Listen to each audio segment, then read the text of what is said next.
Hello नमस्कार।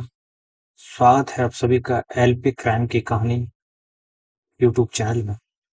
आज की सच्ची घटना कहानी में हम बात करने वाले हैं उत्तर प्रदेश की कहानी के बारे में।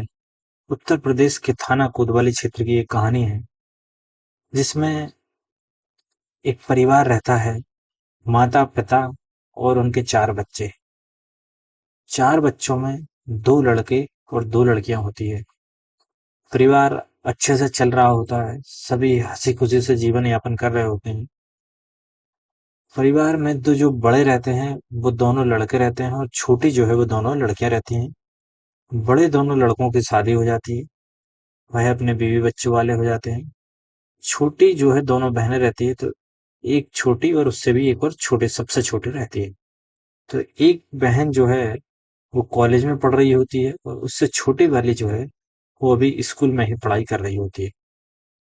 तो दोस्तों, ये दोनों भाई जो है कमाने के चलते, आर्थिक स्थिति कमजोर होने के चलते ये लोग दिल्ली में काम करने के लिए चले जाते हैं, दोनों भाई अपनी फैमिली के साथ में। यानी अपनी पत्नी और वह बच्चों को लेकर जो है दिल्ली में रहने लगते हैं, जहाँ कुछ काम करके अपना जीवन यापन करते हैं।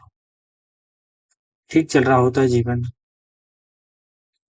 यहाँ माता पिता और दोनों बहनें, उनकी भी रोज की जीवन की दिनचर्या कंटिन्यू चल रही होती है। अचानक होता ऐसा है कि छोटी जो बेटी है कुछ समय पश्चात एकदम गुमसुम सी रहने लगती है। उसकी माँ इस बात पे गौर भी करती है कि छोटी वाली बेटी जो है वो आजकल गुमसुम सी रह रही है, क्या बात है। उससे पूछने की कोशिश करती है लेकिन वह कुछ नहीं है माँ ऐसा कहकर टाल देती है। उसकी बड़ी बहन भी उससे पूछती है कि छोटी सबसे छोटी थी तो इसलिए उसको छोटे छोटे नाम से ही पुकारने लगे थे। छोटी कोई प्रॉब्लम हो तो बता, क्या बात है, आजकल तुम ठीक नहीं रहती हो, गुमसुम सी रहती हो, उदास सी रहती हो। वह कहती है कि नहीं दीदी, कोई बात नहीं है। ऐसे ही चलता रहता है। कुछ समय पश्चात 5-6 महीने बाद उसके दोनों भाई जो हैं वो दिल्ली से घर आते हैं, उत्तर प्रदेश। यहाँ अपने परिवार के साथ कुछ समय बिताने के लिए आते हैं। तो वह देखते हैं कि छोटी वाली बहन जो है वो पहले जितनी उत्सुक होती थी, सभी से बात करती थी, सभी की बातें सुनने वाली, सभी को परेशान करने वाली, चुलबुल रहने वाली, आजकल शांत कैसे रहने लगी है। तो इस बात पे गौर करते हैं। उसके भाई भी पूछता है कि छोटी बेटा कोई बात हो तो बताओ। उसकी दोनों भाभियां सभी की लाडली होती है तो सभी उससे पूछते हैं कि बिट्टू, तुम शांत सी रहती हो, क्या बात है, बताओ हमें, तुम ठीक नहीं लग रही हो। वह कुछ भी नहीं बताती है और शांत ही रहती है, ज्यादा बात भी नहीं करती है, एकदम गुमसुम गुमसुम बनी रहती है।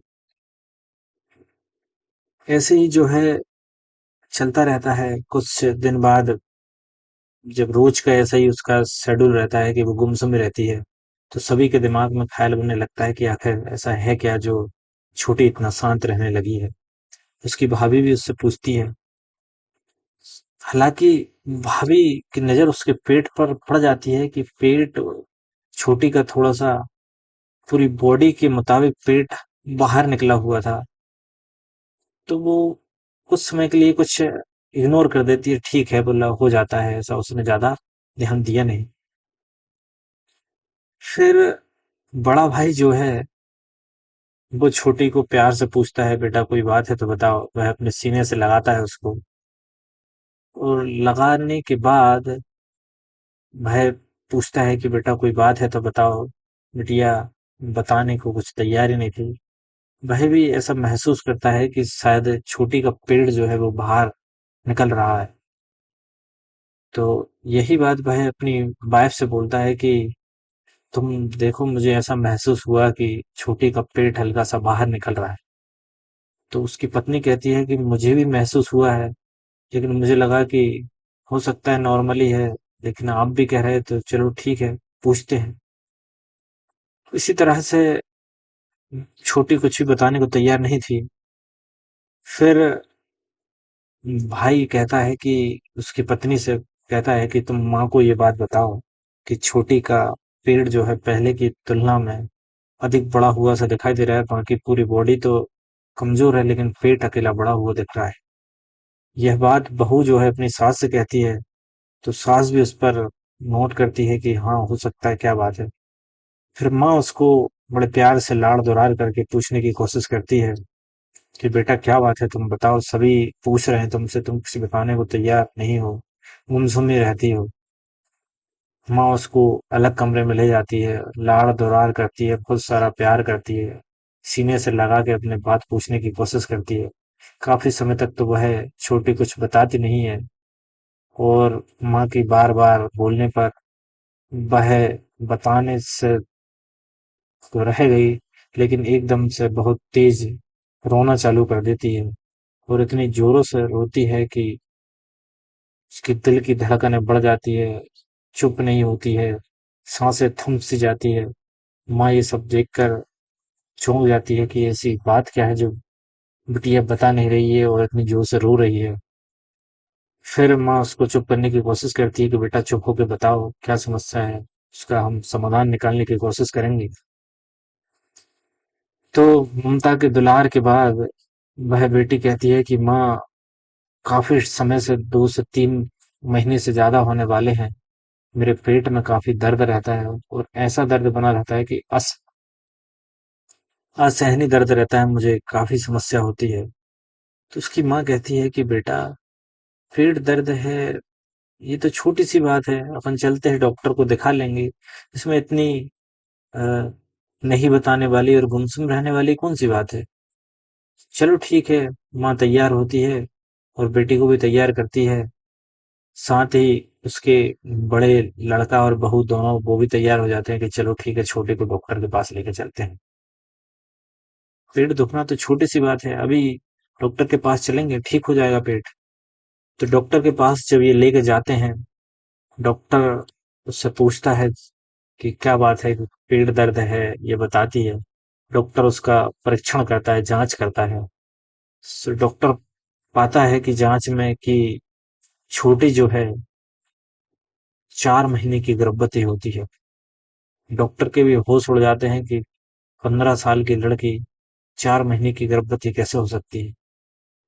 वह भी ये सोच रहा था कि कैसे मैं इनके माता पिता को बताऊं ये बात कि आपकी बिटिया 15 साल की गर्भवती है, लेकिन उसको बताना जरूरी था। तो डॉक्टर ने बाहर आकर उसके परिवार वालों को बताया कि आपकी बेटी जो है 5 महीने की गर्भवती है।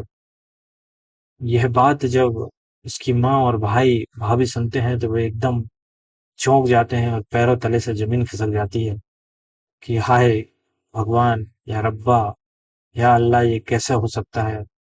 बेटी तो कहीं जाती भी नहीं है, और इतनी छोटी उम्र में कैसे उसको 5 महीने का गर्भ रह सकता है।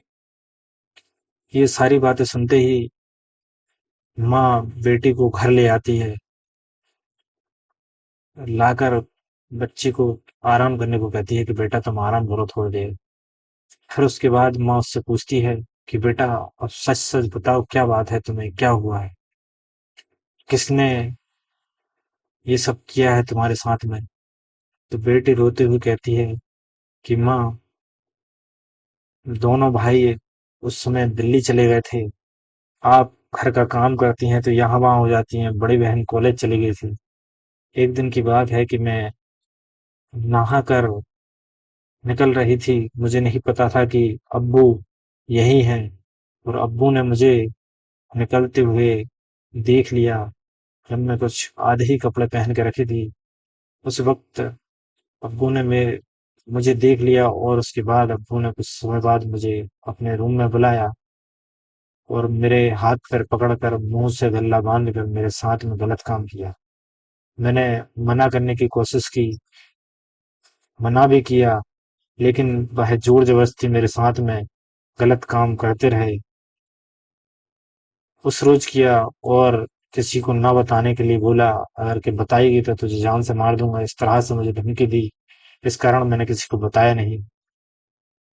फिर इसी तरह का ये रवैया उनका चलता रहा। जब भी माँ, आप और बहन बड़ी बाहर जाती, तो अब्बा समय निकाल कर मेरे साथ गलत काम करते। बस ऐसे ही चलता रहा, और पता नहीं मुझे कि कब ये सब हो गया। उसकी माँ बोलती है कि उसकी माँ ये सोचकर हैरान रह जाती है कि एक पिता अपनी बेटी के साथ में कैसे ये सब कुछ कर सकता है। उसके भाई को भी ये बात जब पता चलती है तो भाई आग बबूला सा हो जाता है और अपने पिता को मारने के लिए तैयार हो जाता है। पिता कहीं बाहर गए हुए थे, जैसे ही आते हैं तो बड़ा लड़का जो है उसके अब्बू में आते ही 4 से 6 डंडे देता है और कहता है कि तुम्हें शर्म नहीं आई, तुमने ये सब किया। अब्बू कुछ नहीं बोलता है, उसका शांत रहता है, सीधे साधे बन के खड़ा रहता है जैसे कि इसने कुछ किया ही नहीं। फिर उसके पश्चात उसके परिवार वाले उस बिटिया को डॉक्टर के पास से तो ले ही आए थे, पुलिस के पास जाते हैं और एफआईआर दर्ज कराते हैं उसके पिता के खिलाफ ही कि इसने बच्ची के साथ में गलत काम किया है। पुलिस बलात्कार समेत अन्य धाराओं के तहत नाबालिग बच्ची के साथ बलात्कार की धाराओं के तहत अपराध पंजीबद्ध करती है। उसके बाद उसके अब्बा को जो है जेल भेज दिया जाता है, मामला न्यायालय में चला जाता है। इस तरह की ये कहानी है।